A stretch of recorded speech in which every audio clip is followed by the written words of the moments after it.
Welcome, ladies and gentlemen, to the Billionaire Lifestyle Podcast. This is your host, Emmett Muckles. You can find the podcast on emmettmuckles.com. You can find it in Stitcher, and you can find it in iTunes.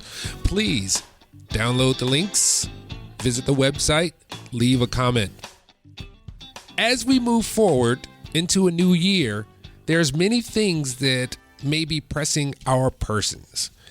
We are always thinking about something new, something moving forward, but we are stuck in the mud because we have these excuses. We continually make excuses. I make them myself because we have this perception of fear that is kind of disabling our abilities to move forward. One of the things that you can do is just try. That is the first thing. Try. Even if you fail at something, you gained a knowledge of what not to do or what to do differently. So with that, your new resolutions, your rebirth. Here are some of the things that you should do if you want to get out of your situation that you're in, or if you just want to change it a little bit so that you can grow your life, grow your experiences, and lead a different path or an augmented path. Number one, try to meet new people. You know, many of us, we get situated in life, particularly as adults, where we are comfortable in our situation and we figure that's all I need to be. But as we grow older, that circle gets smaller and smaller and smaller as you age. It's very important to feel alive because to get the input from other people, to see the other perspectives of other human beings, and to grow yourself. One good way to do that, and I've done this frequently over the last probably 10 years, is involve yourself with a website called meetup.com. Now, what meetup.com, and this is not an advertisement for it, is just a tool that you can use to learn something, meet new people, and expand your circle of people with networking. Meetup.com is a site that allows you to input your interest, whether they be far-fetched or very close to you, and it comes up with these meetings and these groups of people of like-minded interest. Let me tell you, there is nothing like it. So for one of the ways that I use meetup.com is I travel a lot. I travel a great deal. And I don't want to go to bars. I don't want to sit in a hotel room consistently. So one of the things I will do is before I go to my destination, what I will do is I will go on meetup.com, look at what events or groups that I'm interested in are happening in the area within a radius of about 50 miles, and then begin to plan my evenings or my downtime so that I can meet new people. I'm going to tell you how beneficial this is. There was one meetup that I went to in the state of New York, and I got so many ideas and some clarity by sitting down at a meetup and just talking with people. Because not only, I have a kind of a unique situation where I get to travel, but you get to see ideas that are not literally local to you. And from that point of view, it may be so fresh and so entertaining and beneficial to you as well. Number two, do something you never have done.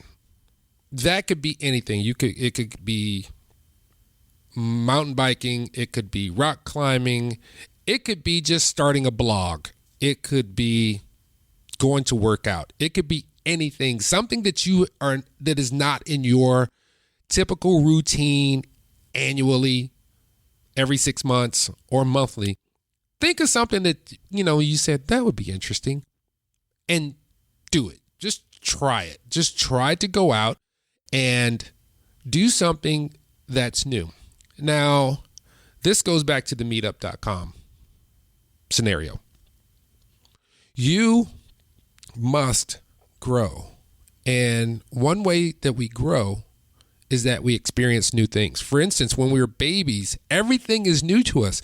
So we're perpetually growing. But as we move up in our age brackets, we stop once again growing because we're very familiar with everything. If you're familiar with everything, then you can't really grow because you don't make any adaptations to your psychological being. You don't make any adaptations to your physical being.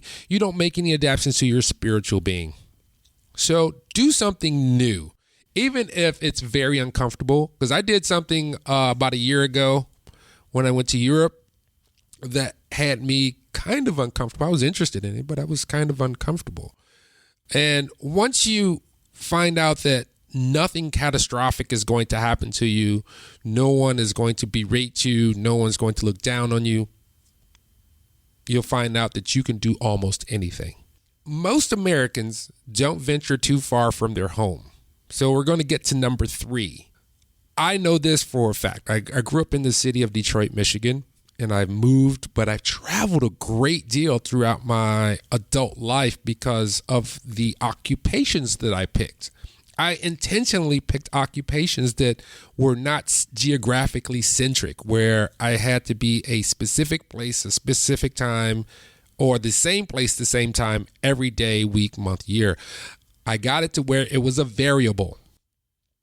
If you don't have that luxury or haven't crafted that, then it is your job to figure out things that are interesting to you, which is basically this is all is about. Those interests that you have, follow them. But digressing back, pick a place that you may like, wow, that's so far away. It could be Iowa if you live in Detroit. It could be California. It could be Washington. And I'm going to tell you something about, particularly in America. America's a very vast place. Most people don't realize how big it is. It took me as much time to get from Detroit to Dallas, Texas, as it took me to get from Dallas, Texas to El Paso, Texas. That was just one state. Get out of your circle. Just leave. Go do something. When they have those conferences that may be something you're interested in, it could be Las Vegas for a CES show. It could be a concert for your pop star that you like or rock star that you like that's in another state, and you're always waiting for them to come to you. Why don't you go to them? Just book a ticket or save your money, book a ticket, get your hotel, and see what the rest of the world has to offer you. You will be surprised at the things you learn about yourself and that you learn about life in general. This brings me to number 4. Learn a new skill. Last year, actually a couple of years ago, I said to myself, you should learn a programming language. The language I chose was Java. So I've dabbled in it and I failed. I just wasn't getting it. And then I did something else. I said, I want to learn Arduinos. Arduinos are programmed in C++. C++.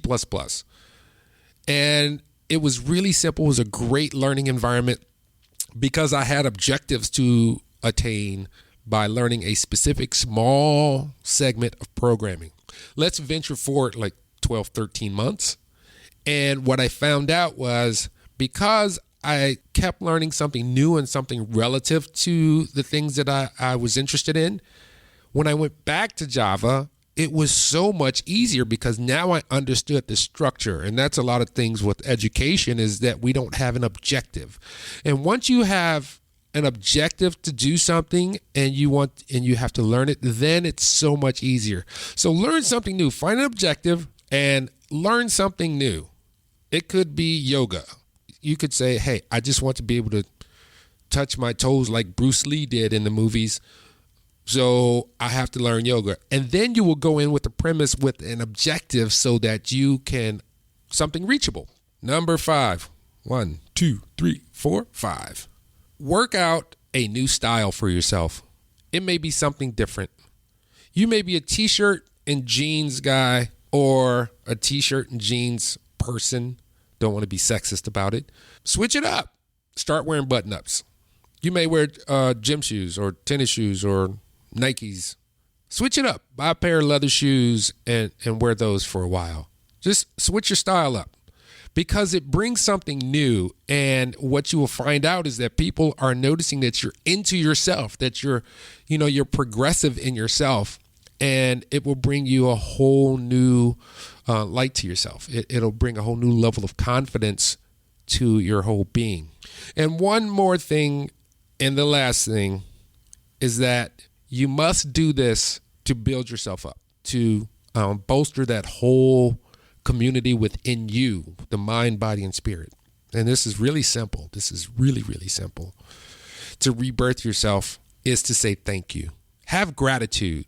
Gratitude is so important because once you start to say thank you for the things that come into your life, once you say thank you for the things that are already in your life, because a lot of times we just go about our lives and we assume it's supposed to be there.